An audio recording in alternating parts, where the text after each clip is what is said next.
Buyende District is ranked third in Uganda among districts with high total fertility rates, with the number of children per woman of reproductive age at 9 compared to the national average rate of 5.6 children per woman.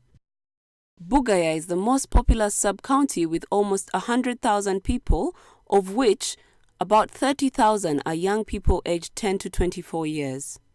The biggest problem in Bugaya Sub-County is teenage pregnancy.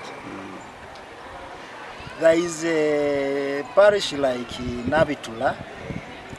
2 years ago, they didn't have a senior for graduates.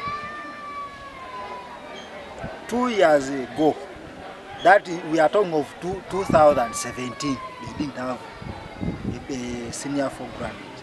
So you see, it's quite alarming. Teenage pregnancies and girl-child school dropout rates are currently high. District authorities and implementing partners have had a number of interventions to address these population challenges through community-based provision of family planning services by village health team members. The Social Norms Exploration Study conducted by APC and FHI 360 on the social structures influencing the uptake of family planning services among ages 15 to 24 years in Buyende, among other things, revealed 3 key high-ranking factors. Peers confide and share secrets including sex and sexuality among themselves. However, those they look up to for help have little knowledge and low self-efficacy in reproductive health. Elderly health service providers are not congruent with reproductive health issues affecting young people. Parents look at their adolescent daughters as a source of wealth from dowry and marry them off prematurely. In addition, culturally, parents have no confidence to discuss issues of sex and sexuality with their children, yet the cultural institution of Sengas has been eroded and is no longer effective.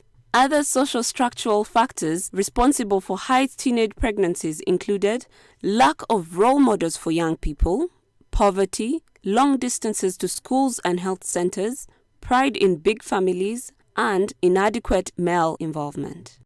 The Peer2Peer project, a 6-month innovation intervention, was aimed at addressing the social structural barriers to the uptake of sexual reproductive services among young people aged 15 to 24 years in Bugaya Sub-County, Buyende District. The project was designed to contribute directly to the achievement of Sustainable Development Goals 3, Good Health and Well-being, and 5, Gender Equality.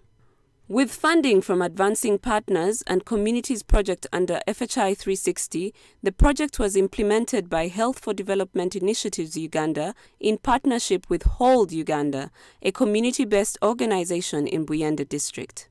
The project team also worked in close partnership with Buyende District Health Office and Bugaya Sub-County leadership. The goal of the project was to contribute to the reduction of unintended pregnancies through expanding access to and utilization of voluntary family planning services at community level in the district.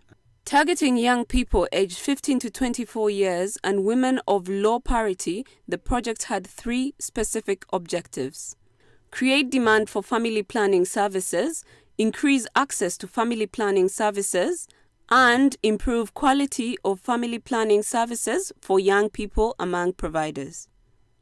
The project created demand and provided free family planning services to young people using the principle of voluntary and informed choice. The project identified and empowered 20 peer educators aged 18 to 24 to create demand among their peers to take up youth-friendly sexual reproductive services in their communities.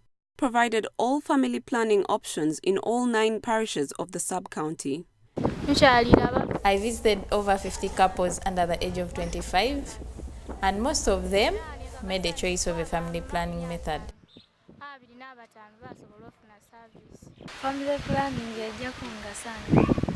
Family planning is going to help me space my children.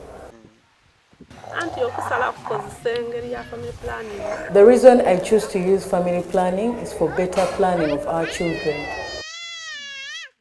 Moving door to door, the peer educators held small group sessions, targeted youth savings and loan associations, and conducted community dialogues with support from the Social Behavior Change Communication Officer and 2 peer service providers, PSPs. On immunization days, the PSPs conducted health education sessions at health facilities to create demand and bust myths and misconceptions about family planning. The peer educator explained to me how the various family planning methods work. I don't have fear anymore. The peer educators explained the benefits of family planning and responded to concerns raised by the target audience within the community. They would later enroll and link the young people to family planning services through the nearest PSPs. The Peer2Peer project has helped the young people to get the services as they fear to go to the health center to get family planning methods given their age group. This has been an advantage to them that we enter in the community and we are of the same age group and we are friendly to them. We have seen many young people coming to us seeking for FP methods, and this is a great achievement. A very good deal in identifying these peers to look for their fellow peers, because when they go and meet them, they don't shy away because they are of the age group. It's like if they had identified mature people, then the younger ones will be hiding from them. But now they have been able to talk to them because sometimes they know where they come from, they know their behaviors. So it has been a very good strategy of identifying these peers. And we realize that this model of using peer service providers within the community is much better than a static point within the facility where you wait for people to come. But going out to the community, peers always open up, and this approach can be rolled out, and it can be a very good learning lesson for subsequent projects that are going to implement such interventions in relation to peer family planning. The project identified and engaged proficient and experienced young midwives aged between 25 and 27 as PSPs to deliver family planning services to the young people. The PSPs would make monthly schedules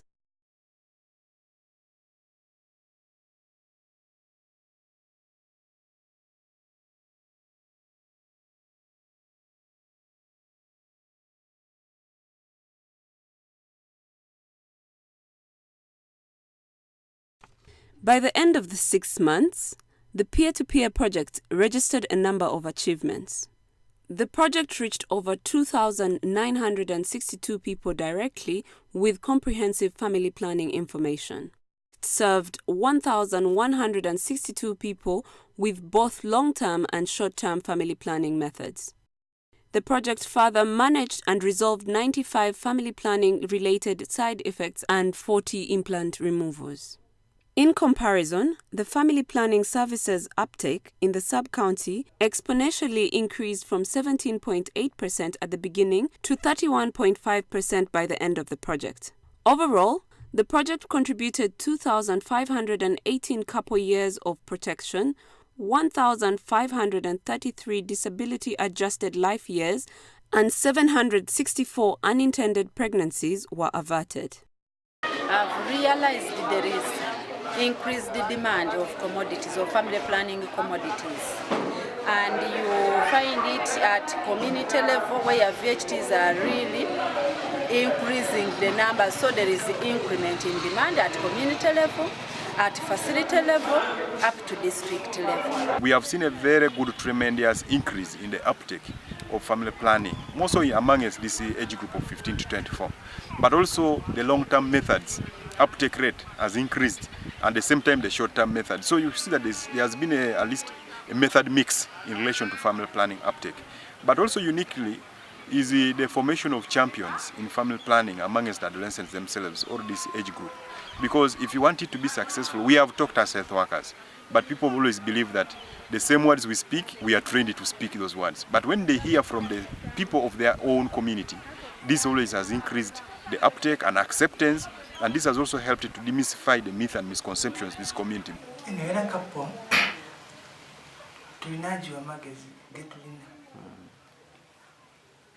bakayikiriza okuzaala amangu oba okuzaaliriza okulala okulala. The Peer2Peer project had a number of lessons learned. The peer-to-peer approach considerably increased family planning uptake among age group 15 to 24 years. In a country like Uganda with a high population dependency ratio, the peer-to-peer approach is urgently needed so as to reap the benefits of the demographic dividend. This innovation can significantly contribute to the achievement of SDGs 3 and 5. Timely follow-up by the PSPs for immediate management of side effects, increased uptake of family planning methods among girls and women aged 15 to 24 years. Integrating family planning outreaches with children-focused activities such as vitamin A supplement provision and immunization is a key strategy for mobilization of mothers for family planning. It is important for family planning service providers to work together and support facilities in estimating and placing family planning supply orders to meet the demand. Mapping and involvement of community opinion leaders and gatekeepers is key in overcoming resistance at community level.